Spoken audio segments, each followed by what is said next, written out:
The county health inspector handed my wife a bright orange condemnation notice at 11:40 on a Tuesday morning, right in front of her mother, her new boyfriend, and 37 brunch customers who were mid-bite into eggs Benedict that suddenly didn't taste so good anymore. Cordelia dropped her mimosa. Actually dropped it. The glass didn't shatter, it bounced off the carpet and rolled under table 9, fizzing orange juice into the baseboard like a tiny broken sprinkler. Her boyfriend, this guy named Trent, who I'll get to in a minute, started recording on his phone like he was going to post it, then realized he was standing in the middle of the crime scene and put it away. And her mother, Vivian, the woman who had called me a cockroach for 8 years, well, she finally got to see what a cockroach could actually do. But this story doesn't start in a restaurant dining room with a health inspector and a ruined brunch. It starts with termites. My name is Everett Sable. I was 38 last summer, living in Savannah, Georgia, running a pest control company called Low Country Shield. 1 truck, 2 employees, a warehouse full of pesticide, and a reputation for being the most thorough exterminator south of the Savannah River. I know, glamorous. When people at parties asked what I did, I'd say I kill things for a living and watch them decide whether to laugh or walk away. Most laughed. A few walked. Cordelia used to laugh. Growing up, I was the middle kid in a family of 5 in Hinesville, about 40 miles outside Savannah. My dad was career Army, stationed at Fort Stewart, and my mom worked at the Piggly Wiggly deli counter, slicing honey ham and pretending she wasn't exhausted. We weren't broke, but we were the kind of family that ate dinner at 4:45 because it was cheaper if my mom brought home the food that was about to expire. My older brother joined the Marines. My younger sister got a scholarship to Emory. And I got really good at noticing things other people missed. My grandfather, Pop Sable, was the one who taught me that. He was a building inspector for Chatham County for 31 years, and he had this thing he'd say when I was following him around job sites as a kid. Everett, the damage you can see isn't the problem. It's the damage behind the wall that'll bring the house down. He'd tap on drywall with his knuckle like a doctor checking a chest, and he could tell you from the sound alone whether there was rot underneath. That man could hear a termite colony through 6 inches of pine. When I was 14, I spent a whole summer helping Pop inspect a row of rental properties on East Broad Street. One of them had an infestation so bad you could push your finger straight through the door frame. The landlord had been painting over the damage for years, layering fresh coats over rot, and Pop just stood there shaking his head. Beautiful on the outside, he said. Sawdust on the inside. He wrote that man up for $14,000 in code violations. That summer is the reason I went into pest control. Not the most inspiring origin story, I know. No one grows up dreaming of crawling under houses in 97-degree heat, looking for drywood termite frass. But I was good at it. The inspecting, the documenting, the pattern recognition. I could walk into a house and tell you within 20 minutes what was living in the walls, how long it had been there, and what kind of damage you were looking at. I kept records on everything. Photographs, moisture readings, treatment logs, reinspection schedules. My filing system was insane. Obsessive, Cordelia called it. She used that word a lot. The one thing I always wanted, though, was to expand the business. Buy a second truck, hire a crew, maybe franchise.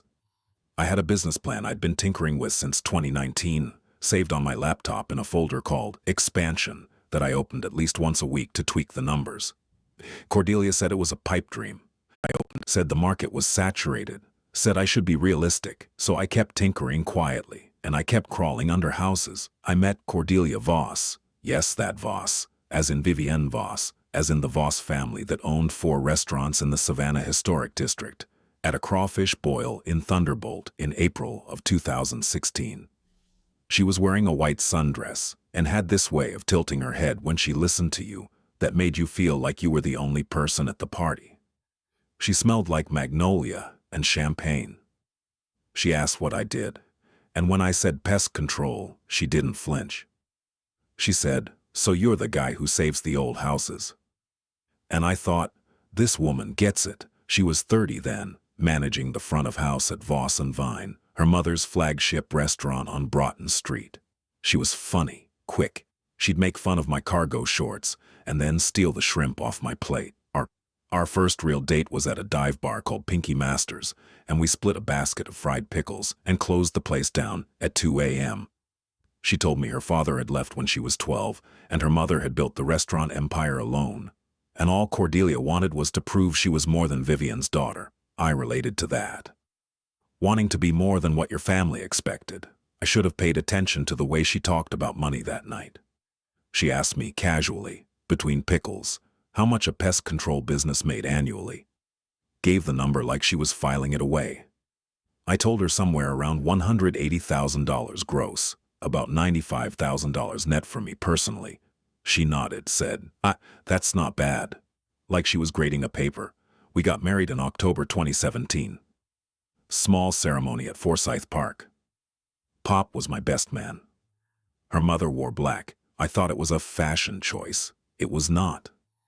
The first 2 years were good, genuinely good. Sunday mornings we'd walk to Back in the Day Bakery for cinnamon rolls and coffee, and she'd steal the crispy edge off my roll every single time. We painted the living room of our Ardsley Park bungalow together, and she got more paint on me than on the wall. We had inside jokes. She'd call me Bug Boy in this affectionate way, like it was a superhero name. When I came home smelling like Termidor, she'd wrinkle her nose and push me toward the shower and then climb in after me. Those details matter because they make what happened next feel like it happened to a different person. The changes started around month 30. Small ones. Her phone migrated from the kitchen counter to her pocket. She started working late inventory at Voss and Vine on Thursdays, which was weird because Thursdays were their slowest night. When I asked about it, she said, "You wouldn't understand the restaurant business, Everett." Said it the way you'd explain something to a child. I let it go. Then came the criticism. My truck was embarrassing. My work boots tracked chemicals into the house. Did I have to talk about termites at her mother's dinner table? Could I please not mention my job at the Voss and Vine holiday party, because the guests don't want to think about bugs while they're eating crab cakes? I started introducing myself at her events as just Everett.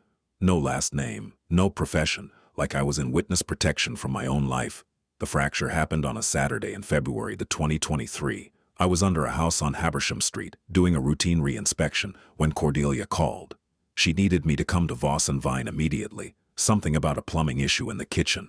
I drove over, still in my coveralls, crawled under the restaurant to check the pipes, and when I came back up through the kitchen, she was standing at the bar with a man I'd never seen.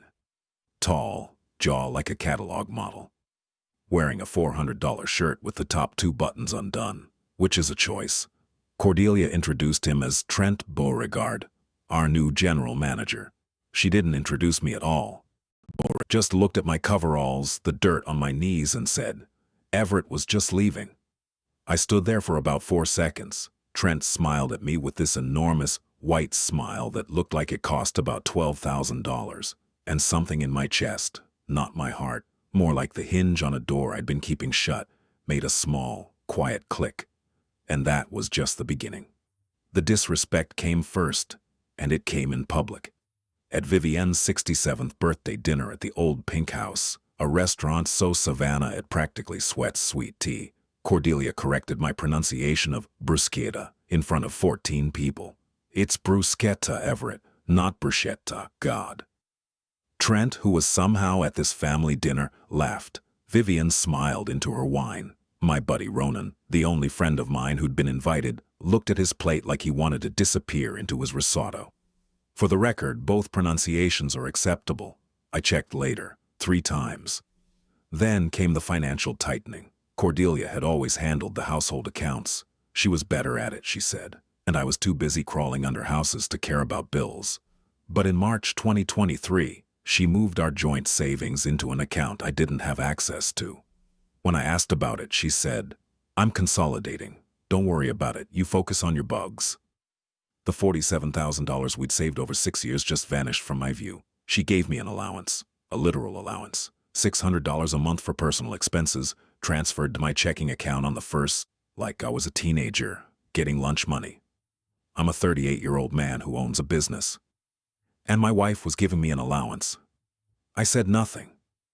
I know, but here's the thing about loyalty that no one tells you. It doesn't feel like loyalty in the moment. It feels like patience, like maturity, like being the bigger person. It feels noble right up until the moment you realize you've been noble all the way to the bottom. Trent started showing up everywhere. At our house for work dinners, that I wasn't invited to because they were industry talk at Cordelia's gym. Once I came home and found his jacket on our coat rack, a Barber waxed cotton number that cost more than my first truck payment. When I asked Cordelia about it, she said he'd left it after a meeting. Don't be weird about it, Everett. Not everything is about you. She had this phrase she used whenever I questioned anything. Don't be weird about it. Like my concern was the problem, like noticing things, which, by the way, is literally my profession, made me the strange one. Don't be weird about the jacket. Don't be weird about the texts at midnight. Don't be weird about the $3,200 charge at a boutique hotel in Charleston. That was a work retreat, Everett. For 2 people. Don't be weird about it. The public humiliation escalated in June. Cordelia threw a summer party at our house. Our house, the bungalow I'd put $40,000 of my own money into renovating. And she introduced Trent to the guests as the man who's going to take Voss and Vine to the next level. She introduced me as my husband. He does pest control. Not Everett, not he owns a company, just he does pest control. Like I was the guy she'd called to handle the ant problem before the party. Trent shook my hand with the grip of a man who'd never done manual labor and said, "Someone's gotta do it, right, buddy?" And winked, "Someone's gotta do it, buddy." I refilled the chip bowl and said nothing, because I was being patient, because I was being mature. Then Vivienne got involved. Vivienne Voss was a woman who had built a restaurant empire through sheer force of personality and an almost supernatural ability to make everyone around her feel slightly inadequate. She wore silk blouses and pearls to breakfast and spoke in this low, deliberate voice, like every sentence was a verdict. She had never liked me. From day one, she'd looked at me the way you look at something stuck to the bottom of your shoe. But she'd been polite about it, tolerant, like I was a phase Cordelia would outgrow. In July, she stopped being polite.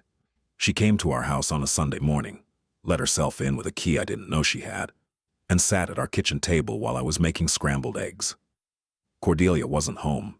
Vivienne looked at me across the table and said, "Everett, I'm going to be direct with you. My daughter married beneath her. We all know it. She knows it. You should know it by now." She folded her hands. "The kindest thing you could do is step aside gracefully. Trent comes from a family that understands what Cordelia needs. You come from a family that slices ham." She stood up, left her untouched coffee on the table, and walked out. I scraped the eggs into the trash. I wasn't hungry anymore. But even that wasn't the worst part. The worst part came on a Thursday night in August. And this is the one I still think about when I can't sleep. I came home early from a job. A termite treatment in Pooler had been canceled because the homeowner forgot about the appointment, and I found Cordelia in our bedroom, packing a suitcase. She was going to Hilton Head for the weekend. With Trent. And she wasn't even trying to hide it anymore. She had his name on the hotel confirmation, pulled up on her laptop screen, sitting open on our bed. "Cordelia," I said. "What is this?" She didn't look up from the suitcase. "I need this, Everett. Don't make it a thing. You're going to a hotel with another man." She zipped the suitcase, looked at me for the first time, and said, with the kind of calmness that only someone who's already decided you don't matter can manage, "Everett, honestly, you should be grateful I'm still here at all. Do you know what Trent makes? Do you know what his family's worth? Could have left 6 months ago. I stayed because I felt sorry for you. Because who else is going to want a guy who crawls around in the dirt for a living?" She picked up the suitcase, kissed me on the cheek, like I was her uncle at Thanksgiving, and walked out the front door. I stood in the bedroom for about 9 minutes. I know it was 9 because I was staring at the clock on the nightstand. This old digital clock that Pop had given me, watching the numbers change. 7:14 became 7:15, became 7:16. And somewhere around 7:23, the thing that had been clicking in my chest since February stopped clicking and locked into place. I didn't yell. I didn't cry. I didn't throw anything. I sat down at my desk, opened my laptop, and created a new spreadsheet. Here's the thing about pest control that people don't understand. It's not about killing bugs. Any idiot with a can of Raid can kill bugs. Pest control is about inspection, documentation, understanding the structure, finding the entry points, tracing the pathways, and building a case, a literal case file, before you apply a single drop of treatment. I had been trained by Pop Sable and 16 years of field work to walk into a building, see what nobody else saw, and write it all down with photographs and timestamps and chemical composition reports that would hold up in any court or regulatory hearing in the state of Georgia. What Cordelia and Vivian and good old buddy Trent didn't know was that I'd started my inspection 3 months earlier. In May, Cordelia had asked me to do a routine pest inspection at Voss and Vine. Standard stuff. The restaurant needed its annual certification renewed, and they always had me do it because, well, I was free. I did the inspection, I crawled under the building, and what I found down there wasn't bugs. It was a second set of books. Specifically, I found a locked filing cabinet in the basement storage area next to the wine cellar. I found the lock was cheap, a Master 140, the kind you can open with a tension wrench and a half-diamond pick in about 40 seconds, which I happen to know because you'd be amazed how many crawl spaces have locked utility boxes. Inside were paper ledgers, handwritten. 2 years of transactions that didn't match anything on the Voss and Vine books I'd seen when Cordelia left her laptop open, cash payments to employees that never appeared on payroll. Vendor invoices from companies I couldn't find. Registered with the Georgia Secretary of State. A $285,000 renovation loan from a company called Beauregard Holdings, LLC. Beauregard, as in Trent Beauregard. Now, I'm not an accountant, but I can count, and when you crawl under enough buildings, you develop a sense for when the structure doesn't match the surface. Pop's voice was in my ear. The damage you can see isn't the problem. It's the damage behind the wall. I photographed every page, 47 pages, front and back. I used my work camera, a Canon EOS R6 I'd bought specifically for documentation. And I took the photos in RAW format with timestamps and GPS metadata. Then I locked the cabinet, finished my pest inspection, filed a clean report, and went home. I sat on it for 2 months. Watched, documented. I started keeping a log of every time Trent's car was at the restaurant, every time Cordelia came home late, every expense that didn't add up. I pulled the LLC registration for Beauregard Holdings and found it was incorporated in Delaware with a registered agent in Hilton Head. I requested the Voss and Vine health inspection history through a public records request. I had a professional reason. I was their pest control contractor and found 3 failed inspections in the previous 18 months that had been mysteriously resolved without follow-up. Someone was either paying off inspectors or fixing the reports. The person who helped me put it together was my best friend Ronan Achebe, who also happened to be a licensed CPA with a forensic accounting side practice. Ronan was the guy who'd stared at his risotto during the bruschetta incident. He'd been wanting to help me for months. When I showed him the photographs, he went quiet for about 45 seconds, which, for Ronan, who once talked for 3 uninterrupted hours about tax basis adjustments, was basically a standing ovation. "Everett," he said, spreading the photos across his dining room table next to a plate of cold jerk chicken his wife Tamsin had left out for us. "This isn't just shady bookkeeping. This is structured fraud. They're running unreported cash through the restaurant, inflating expenses with phantom vendors, and that loan from Beauregard Holdings. There's no repayment schedule. No interest, no collateral. That's not a loan. That's a payoff. For what?" Ronan picked up a piece of chicken, chewed thoughtfully. "That's what we need to find out." We found out. Ronan dug into the public records for the Voss restaurant properties. All 4 restaurants were held by a family trust, the Vivian Voss Family Trust, and the trust documents, which were filed with the county, showed that Cordelia was the named successor trustee, meaning when Vivian stepped down or died, Cordelia got everything. 4 restaurants, the real estate underneath them, the brand, all of it, estimated value, $3.4 million. But here's the part that mattered to me. Under Georgia law, assets acquired during a marriage through a family trust can be considered marital property if the non-trust spouse contributed to the business. And I had contributed. Every pest inspection, every time I crawled under those buildings for free, every time I consulted on their moisture problems, their ventilation issues, their wood-destroying organism reports. I had documentation of every single service call going back to 2018. Because I document everything. Because that's what I do. The Beauregard Holdings loan was the cherry. Trent wasn't just sleeping with my wife. He was financing a restructuring of the trust to cut me out of any marital claim. Before the divorce, Cordelia was clearly planning.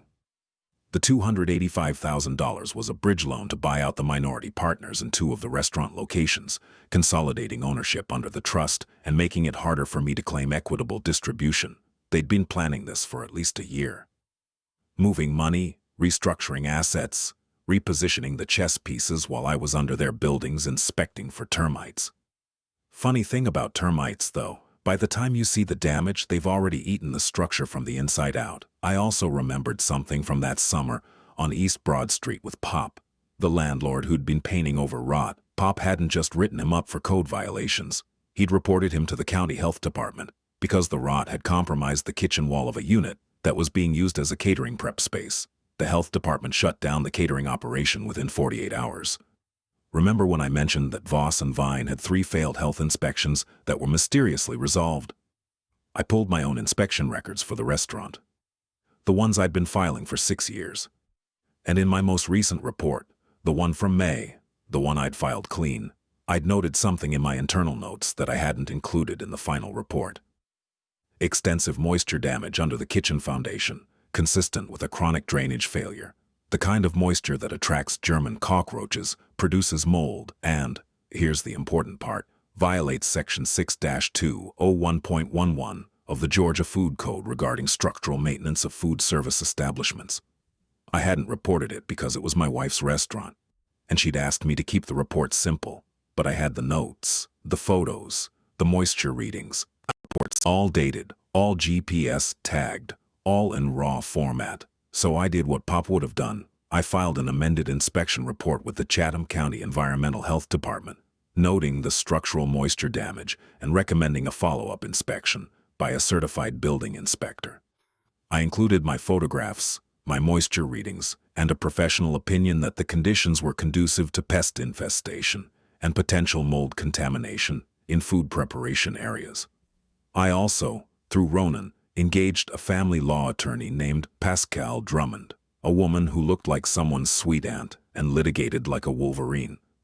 Pascal reviewed the trust documents, the Beauregard Holdings loan, the phantom vendor invoices, and my 6 years of unpaid service records for the Voss restaurant properties. She smiled. It was not a warm smile. "Everett," she said, tapping her pen on the stack of documents, "your wife and her mother built a very pretty house, and you're about to show everyone the termites." This all came together over about 5 weeks, and during those 5 weeks, I was the same Everett, quiet, polite, coming home, making dinner, sleeping in the guest room because Cordelia had stopped pretending there was a reason for me to be in the master bedroom. She was spending 3-4 nights a week at Trent's place, a condo on River Street that he'd apparently purchased with some of that Beauregard Holdings money. She'd come home smelling like his cologne, Tom Ford Outwood, $290 a bottle. I found the receipt. And she'd look at me like I was a piece of furniture she hadn't gotten around to donating.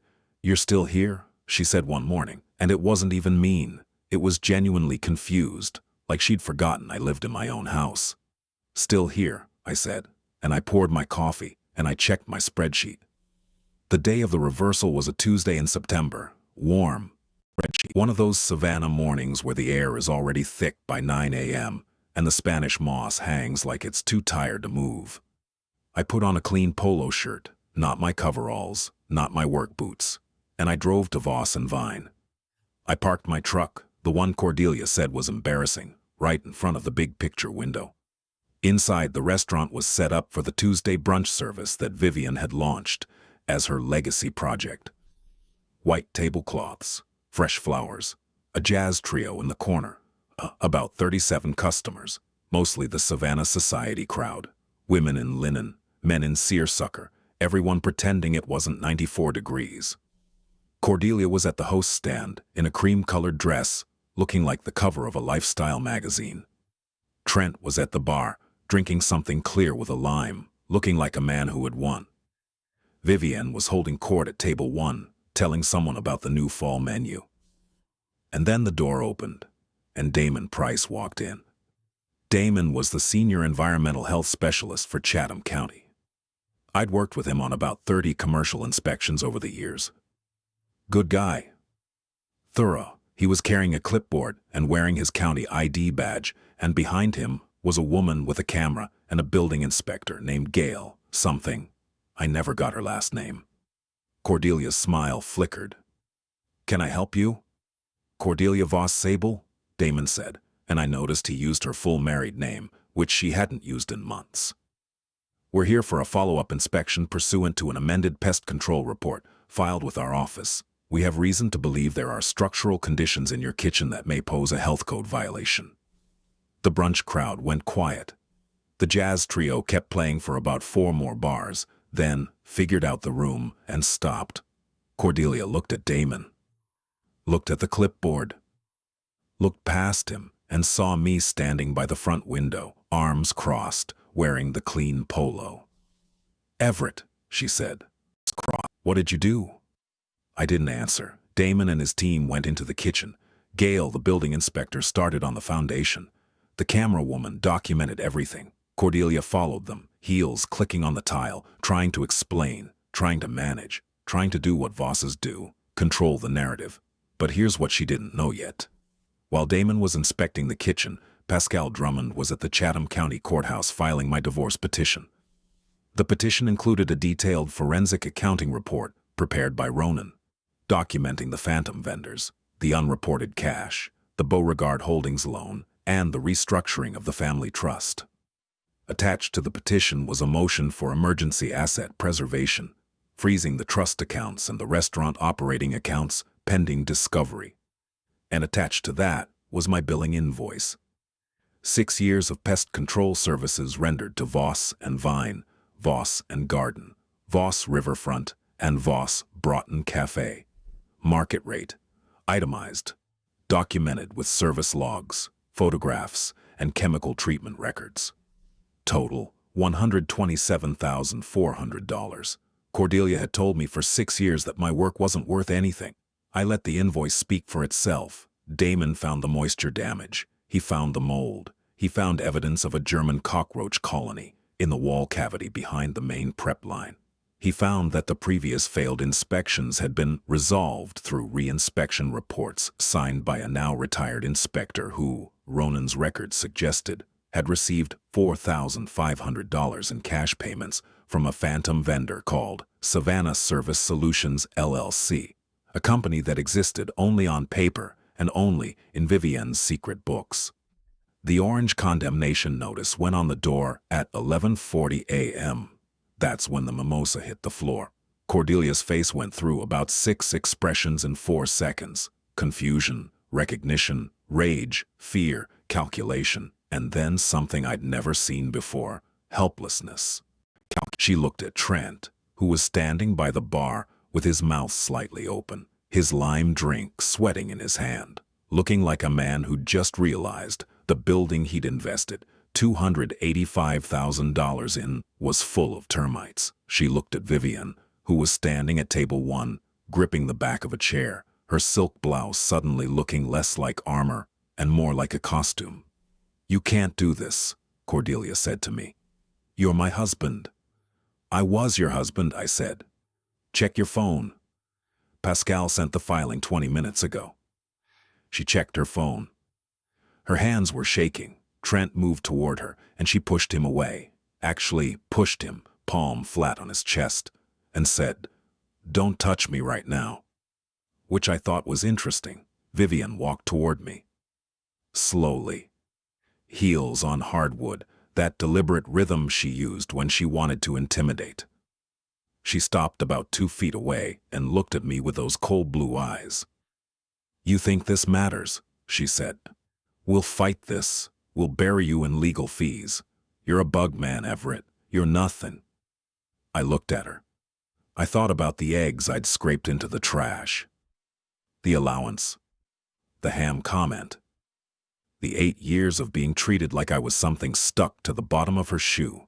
"Enjoy the inspection, Vivienne." 5 words. And I walked out. Through the front door, past the orange notice, into the thick September air that smelled like river water, and magnolia, and, for the first time in a very long time, something like freedom. The aftermath unfolded like a controlled demolition, which, professionally speaking, I appreciated. Within 2 weeks, the health department expanded their investigation to all 4 Voss restaurant locations. The building inspector found structural issues at Voss and Garden, and Voss Riverfront as well, deferred maintenance, drainage failures, wood-destroying organism damage that someone had been painting over for years. 3 of the 4 restaurants received temporary suspension orders for years. Within a month, Ronan's forensic report made its way to the Georgia Department of Revenue because the phantom vendor payments and unreported cash had some interesting tax implications. Vivienne retained a criminal defense attorney.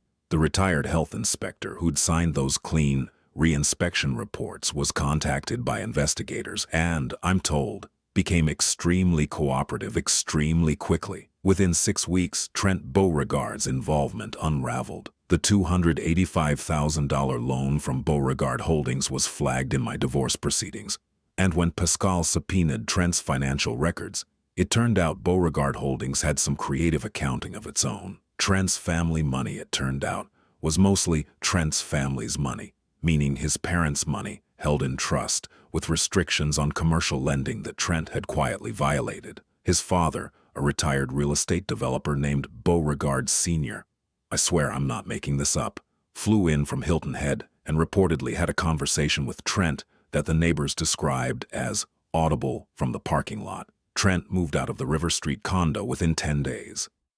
The enablers fell in order. Cordelia's friend Waverly, who had spent 2 years telling me I was paranoid and controlling for questioning Cordelia's behavior, suddenly couldn't remember ever saying that. She unfollowed Cordelia on Instagram. Cordelia's cousin Mercer, who'd been the restaurant's liquor supplier and had been getting a very generous markup that appeared in the second set of books, retained his own attorney. Even the jazz trio found a new Tuesday gig. Cordelia called me on a Sunday night, 6 weeks after the brunch. It was late, almost 11. I was sitting on the porch of my bungalow, eating a bowl of butter pecan ice cream and listening to the crickets, and I almost didn't answer. "Everett," she said. Her voice was smaller than I'd ever heard it. "Can we talk?" "We're talking." "I mean, really talk. About us. About everything.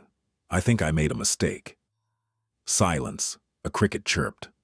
"Cordelia," I said, "you didn't make a mistake. You made a plan." The mistake was thinking I wouldn't notice. I paused. "I notice things for a living." More silence. "Trent's gone," she said. "He won't return my calls. His father threatened to cut him off." "That sounds like a Trent problem." "Everett, please. The divorce papers are with Pascal. You should talk to your attorney, not me. Good night, Cordelia." I hung up, ate the last bite of ice cream. It was from Leopold's on Broughton Street, their butter pecan, which is honestly one of the best things about Savannah, and I sat there thinking that this might be the first bowl of ice cream I'd enjoyed in 2 years. Pascal handled the rest.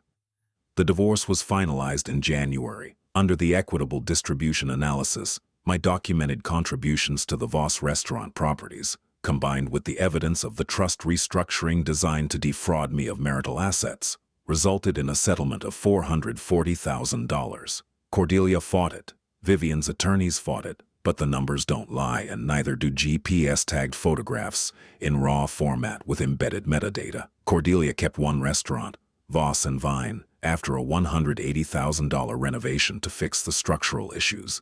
The other 3 were sold or closed. Vivian stepped down from the trust and, last I heard, was consulting from her house on Wilmington Island, which is a polite way of saying she was sitting alone in a big house, drinking wine, and telling anyone who'd listen that her daughter married a cockroach. She was right, actually, just not the way she meant it. As for me, I'm sitting in my office right now, my new office, in a building on Drayton Street that I leased with part of the settlement. Low Country Shield has 2 trucks now. 4 employees. I'm working on the franchise plan, the one from the expansion folder that Cordelia called a pipe dream. Ronan's doing my books. Pascal's doing my contracts. And on the wall behind my desk, in a frame I bought at a junk shop on Bull Street, is a photo of Pop Sable standing in front of that row of rentals on East Broad Street, knocking on a wall with his knuckle, grinning like a man who could hear everything. The damage you can see isn't the problem. It's the damage behind the wall that'll bring the house down. Last Tuesday, I drove past Voss and Vine. They've repainted the exterior. Fresh coat, bright white. Beautiful. I slowed down, looked at the building, and tapped my steering wheel with my knuckle. Sounded fine. But I know what I'd find if I looked underneath. This morning I got to the office early. Made coffee in the little drip machine I keep on the filing cabinet. Stood at the window and watched the sun come through the live oaks on Drayton Street. The light cutting through the moss in long gold strips. And I thought about Pop. And I thought about the scrambled eggs I'd thrown away. And I thought about Cordelia saying, "Who else is going to want a guy who crawls around in the dirt for a living?" I took a sip of coffee, pulled up the franchise plan, and got to work. Somebody's got to do it, right, buddy? Do it. Right.